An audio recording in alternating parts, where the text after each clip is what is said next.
Ассалому алайкум ва раҳматуллоҳи ва баракатуҳ. Дӯстони азиз, он нафароне ки бо канали мо ҳастед, тавре дида истодаед. Мо дар сафар ҳастем, яъне дар роҳ ҳастем. Ин шаҳри Паршим ва кишвари Олмон мебошад.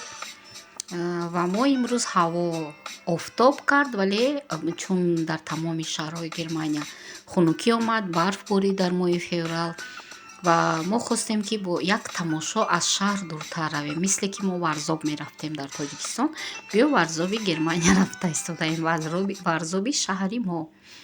Ва моро як нафар хеле зани меҳрубон, ки мо хонаи ӯ меҳмонӣ рафтем, бо номи хонум Ҳайка ба шумо нишон дода будем, ҳамроҳӣ мекунад ва мо ҳам дар мошини ӯ нишаста рафта истодаем. Хонаҳоро бинед. Хонаҳо мисли Калинин аст, агар аҳамият додагӣ бошед. Кӯчаҳо ҳам ба кӯчаҳои мо бисёр монанд аст. Ва мо мехоҳем ки имрӯз кӯдако санкабозӣ, намедонам тоҷикиш чӣ буд, санка хали чорта тахтара мегирӣ, мезанӣ, санка месозӣ, бандак мегуфтем ба фикрам ба забони тоҷикӣ лаҳҷавии хумон. Бо бандакҳо мо мехоҳем ки кӯдако бозӣ кунанд. Ва ба ҷои ба варзоб гӯем расидем, варзоби шаҳри мо. Кӯдако бисёр хурсанданд, ана ин хел ҷангалай. Ба даруни ҷангал каме раҳ меравӣ ва ба ҳамон мавзее ки фақат барф аст, мо мерасем озӣ ва дар он ҷо бо бандакҳо, яъне санкаҳо, мо барфбозӣ мекунем. Кӯдакиро ба ёд меорем ва ман мехоҳам ки Юсуф бозӣ кунад. Акнун мебинем ки оё Юсуф бо санка бозӣ карда метавонад. Чанд сол аст ки бо санка бозӣ накарда Юсуф, чунки дар Тоҷикистон таври худто медонед, он қадар барфам намешуд, тез барфҳо об мешуданд. Ва имрӯзҳо дар он ҷо сафеддара аст, ки бисёр мегӯянд зебо аст, дар телевизор дидем. Тоҷикистони азизи мо бисёр обод шуда, хушрӯ шуда, нотакрор шуда. Бо аз инам ободтар мешавад. Раҳмат ба раиси шаҳри Душанбе, ки ин қадар ободӣ карда. Нак ҷои мавзеи гуфтагӣ монда омадем. Дӯстони азиз, тавре дида истодаед, ҳама ҷо анамиҷа уҷа озераворияю унавҷа дида ях кадаге обо ва анамиҷае ки дидестем инҷа об пешози ях кадаге болошта одамо бозӣ мекунанд, барфбозӣ, яхмолак бозӣ мекунанд. Акнун мо мехоҳем ки Юсуф дар ин бандакҳо бозӣ кунад, вале ӯ намехоҳад. Ино дӯстои Юсуф мебошанд, оно бозӣ доранд. Вай Лили ном дорад, духтарак. Ва ӯ санкабозӣ дорад. Ана санкаҳоро дидед дасти ин хонумада ва ин хонум мехоҳад ки мо ҳам бозӣ кунем. Ин ман ҳастам, якум бор санкабозӣ кардам, ана рафт. Ба зур тарсида болои санкада шиштам. Дӯстони азиз, акнун Юсуфам мегӯем биё бозӣ кун, мега ман метарсум. Юсуф накард бозӣ, Муҳаммадам бозӣ накард санкабозӣ. Ва ман танҳо худам яхмолакбозӣ, санкабозӣ кардам, ҷавониро ёд овардам. Дӯстони азиз, ҳар хел масалан баъзе кӯдако наметарсанд, ки Юсуфи ман тарсидааст бозӣ кардан. Ин ҷое ки мо омадем бисёр хушобу ҳаво мебошад, нафаси одам кушода мешавад ва кӯдако хеле бозӣ карданд. Дар ин ҷо унҷа бозичаҳо буданд, лодка ҳаста, пиратский, яъне роҳзанӣ, мо аз афсона медонем. Ана Юсуф намехоҳад бозӣ кардан. Ҳамин хел дӯстои азиз, оли дар Олмон бисёр ҷоҳои зебо таърихӣ дар шаҳри мо бисёр аст. Ман таърихи ин шаҳрро омӯхтам аз интернет. Вақте ки баъд аз 7 март, ҳоло аниқам нест, баъд аз 7 март карантин яъне кушода мешавад, яъне камтар шудааст касалӣ, худоро шукр. Ва ман метавонам ки барои шумо аз осорхонаҳо, аз ҷойҳои таърихӣ, аз ҷойҳое ки давраи ҷанги бузурги ватанӣ инҷо масалан маскан доштанд ҳарбиё, одамо аз аскарӣ меомаданд бештар вақт аз тамоми давлати шӯравӣ СССР. Барои шумо намоишҳо таҳия кунам, то барои шумо шавқовар бошад. Ҳамчунин ният дорам ки аз ҳаёт, зист, тарзи хӯрокпазӣ, тарзи урфу одат, тӯйҳо, маросимҳои онҳо барои шумо аз ҳаёти олмониҳо барномаҳо омода карда бошем. Фақат аз шумо дастгирӣ мехоҳам. Барои ман муҳим он аст ки шумо канали моро тамошо кунед, чун монетизатсияи канали ман кушода мебошад. Рекламаҳои монетизатсияро тамошо кунед. Агар шумо реклама набинед, ягон сент Ютуб намедиҳад. барои ми баъзеё миллион просмотр доранд, вале пулашон камай. Савол медиҳам: барои чӣ мо пули кам мегирем? Барое ки рекламаҳои шуморо подписчикотон тамошо намекунанд. мо хеле бозӣ кардем, нак рафта истодаем, дӯстои азиз.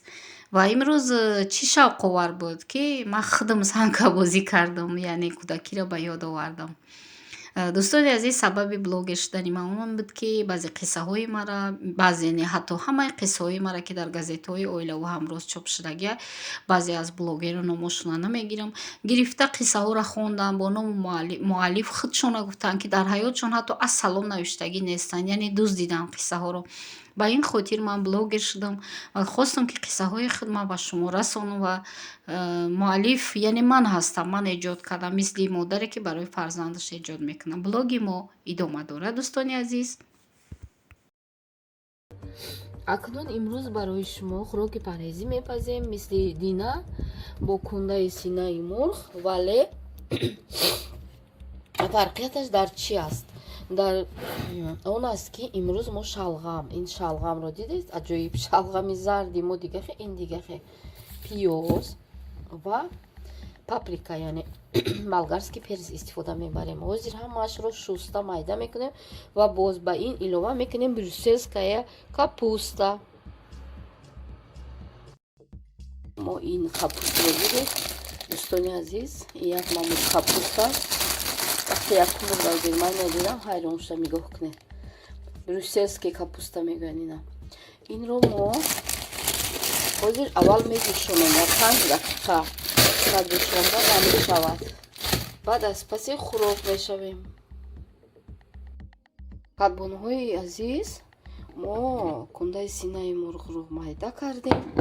ин паприка мебошад, болгарский переци зард, ин шалғам, ин пиёз, ҳамаш бо миқдори камтар, яъне канона. акнун брюссельская капустаро тавре дидед ҷӯшондем. ҳозир тоза карда, яъне ягон пӯстҳояшро мебинем ва онро майда мекунем. дидед, ин бисёр фоиданок аст. брюссельская капуста барои саломатӣ. кадбонҳои зебои мо брюссельская капустаро дидед тавре ки майда кардем. мо аз ин даже метавонем ки салатои бамаза кунем. инашро дар баъдина барномаҳои худ нишон медиҳем. ҳозир аввал бе руған, ягон чакра руған намеандозем. кундаи синаи мурғро чун пештара эвай мекунем, мезирбонем бе равған дар дег. деги мо ягон чӣ надорад, дидена, ҳаме хел медозем равғанда. нигоҳ кунем, я 5 дақиқа мезирбонем.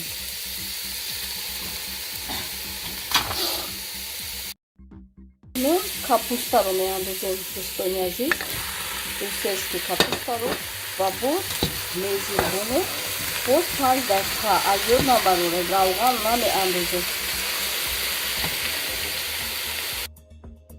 акнун мо паприка, пиёз, шалғамро ҳамаха як лук меандозем, яъне алоҳида не, ва каме мезирбонем. баъд аз 5 дақиқа як ним пиёлача об мерезем, бисёр не. ҳозир 5 дақиқа зирбак бе равған. акнун дӯстон, мо меандозем базилик, яъне райҳони қоқ, ана албен сайз, намак ва чорни перец, яъне ки мурчи сиёҳ.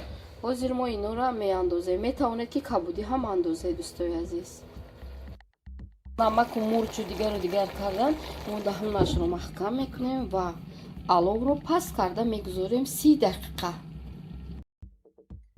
дӯстони азиз, хӯроки парҳезӣ мо пухт, нигоҳ кунед, бо брюссельская капуста, шалғам. ҳозир мебардорем.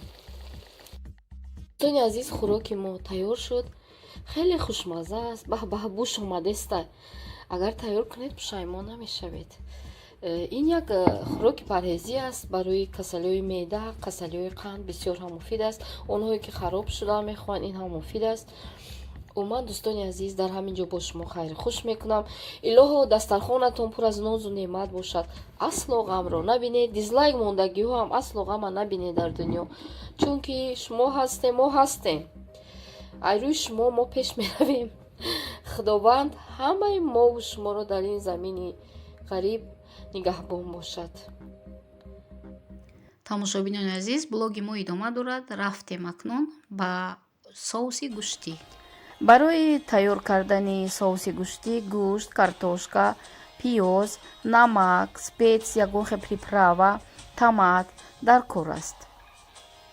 барои ин мо дегро гарм карда каме равған меандозем ва равғанро гарм мекунем. сипас ба ин равғани гарм гӯшт меандозем ва гӯштро хуб жарид мекунем, яъне ки бирён мекунем. ҳатман хушрӯ жарид кунед ки соуси шумо бамаза шавад. дӯстони азиз, пас аз гӯшт пиёзро меандозем.